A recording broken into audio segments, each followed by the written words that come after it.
তো বন্ধুরা, তোমাদের জন্য নিয়ে আসলাম আরো একটি বড় সুখবর। ইতিমধ্যেই নবান্ন স্কলারশিপের পোর্টাল চালু হয়ে গিয়েছে। তোমরা যারা স্কলারশিপের জন্য অপেক্ষা করছিলে, অবশেষে তাদের অপেক্ষার অবসান ঘটলো। কারা পাবে এই স্কলারশিপ, কবে পাবে, কত টাকা পাবে, লাস্ট ডেট কবে, সবকিছুই বিস্তারিত আলোচনা করব এই ভিডিওর মাধ্যমে। তাই ভিডিওটা একটু স্কিপ না করে সম্পূর্ণটা দেখতে থাকো। তাহলে শুরু করছি আজকের ভিডিও। তো বন্ধুরা, তোমরা সকলেই দেখতে পাচ্ছ যে ইতিমধ্যে আমাদের পোর্টালটা কিন্তু চালু হয়ে গিয়েছে। তো আমি এখানে তোমাদেরকে সমস্ত কিছুই তথ্য দেখিয়ে দিচ্ছি।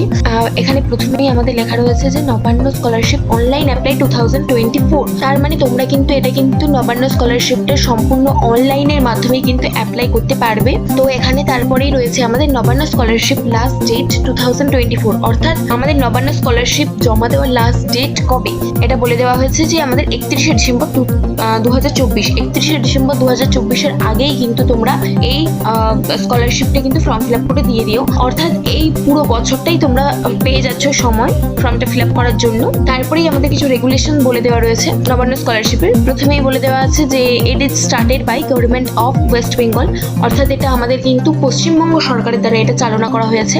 এবং that is started for class 10 to UG and PG, অর্থাৎ তোমরা কিন্তু এটা ক্লাস 10 থেকে একদম ক্লাস 10, 11, 12, ইউজি অ্যান্ড পিজি সমস্ত পর্যায়ে কিন্তু তোমরা এটা পেয়ে থাকবে। অর্থাৎ এটা 10 থেকে একদম ইউজি এবং পিজি পর্যন্তই তোমাদের কিন্তু রয়েছে। আচ্ছা, এবার বলেছে যে মেইন মোটিভ অর্থাৎ এখানে একটু ইকোনমিক দিক থেকে যে সমস্ত স্টুডেন্ট পিছিয়ে রয়েছে সেই সমস্ত স্টুডেন্টকেই কিন্তু এই স্কলারশিপটা দেওয়া হচ্ছে। তো এটা লাস্ট ডেট আবার বলে দেওয়া হয়েছে যে 31শে ডিসেম্বর 2024।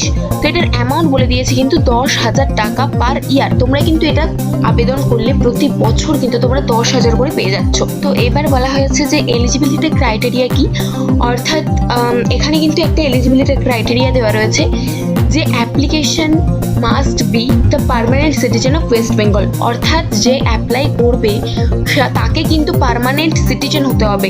সে কিন্তু ওয়েস্ট বেঙ্গলে পার্মানেন্টভাবে থাকে বা পার্মানেন্টভাবে বসবাস করে এরকমই হতে হবে। তো বলেছে ডকুমেন্টস রিকোয়ার্ড, কি ডকুমেন্ট লাগবে এখানে 12th এবং 10-এর মার্কস, অর্থাৎ যদি তোমরা মাধ্যমিক পাস করে থাকো তাহলে 10-এর মার্কশিট, এবং যদি তোমরা উচ্চ মাধ্যমিক পাস করে থাকো তাহলে তোমরা 12-এর মার্কশিটটা দিতে পারো। তো এবার আমাদের কিছু এলিজিবিলিটি ক্রাইটেরিয়া রয়েছে নবান্ন স্কলারশিপের জন্য, সেগুলো প্রথমে দেখে নিই। এখানে আমাদের প্রথমেই দেওয়া রয়েছে যে যারা অ্যাপ্লিকেশন করবে তারা কিন্তু অবশ্যই ওয়েস্ট বেঙ্গলের পার্মানেন্ট রেসিডেন্ট হতে হবে। তারপরে বলা রয়েছে তারা কিন্তু অবশ্যই যে কোনো বোর্ড থেকেই কিন্তু তারা পড়াশোনা করতে পারে, অর্থাৎ তারা সিবিএসসি বোর্ড থেকেও পড়াশোনা করতে পারে অথবা ওয়েস্ট বেঙ্গল বোর্ড থেকেও কিন্তু পড়াশোনা করতে পারে। তারপরে একটা পাসিং মার্কস বা স্কোর দেওয়া রয়েছে, যেই স্কোরের ওপরে পেলে তবেই তারা কিন্তু এই স্কলারশিপের জন্য আবেদন করতে পারবে। যারা 10th পাস করেছে অর্থাৎ যারা মাধ্যমিক দিয়েছে তারা কিন্তু 65% মার্কস পেতে হবে তাদেরকে মাধ্যমিক এক্সামে, এবং উচ্চ মাধ্যমিক এক্সামের ক্ষেত্রে 60% মার্কস হলেই কিন্তু তারা আবেদন করতে পারবে। এবার বলা রয়েছে যে যারা গ্র্যাজুয়েশন পাস করেছে তাদের জন্য কিন্তু 55% মার্কস পেতে হবে। এবং তারপর দেওয়া রয়েছে যে ফ্যামিলি ইনকাম 60,000-এর, অবশ্যই ফ্যামিলি ইনকামটা কিন্তু 60,000-এর নিচে হতে হবে, অর্থাৎ তাদের পরিবারের বার্ষিক আয় হতে হবে 60,000-এর নিচে। তো এখানে কিন্তু সরাসরি বলাই রয়েছে যে নবান্ন স্কলারশিপে প্রত্যেকটা অ্যাপ্লিকেন্টকে কিন্তু 10,000 টাকা করে দেওয়া হবে। এবার আমরা দেখে নিচ্ছি যে documents required for Nabanna scholarship. কি ডকুমেন্ট এখানে লাগবে। প্রথমেই লাগবে একটা ইনকাম সার্টিফিকেট, অবশ্যই ইনকাম সার্টিফিকেটটা মাস্ট দরকার।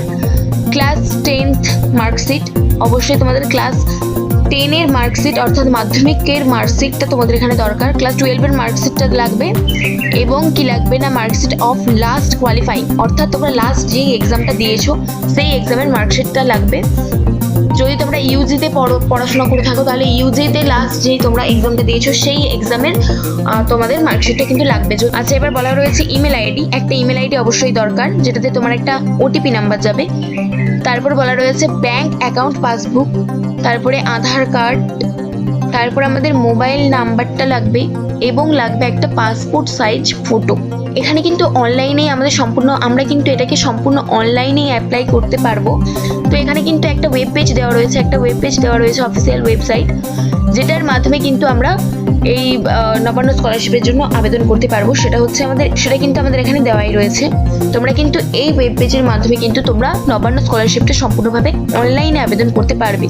তোমাদের ফোনের সাহায্যেও কিন্তু তোমরা এটা আবেদন করতে পারবে।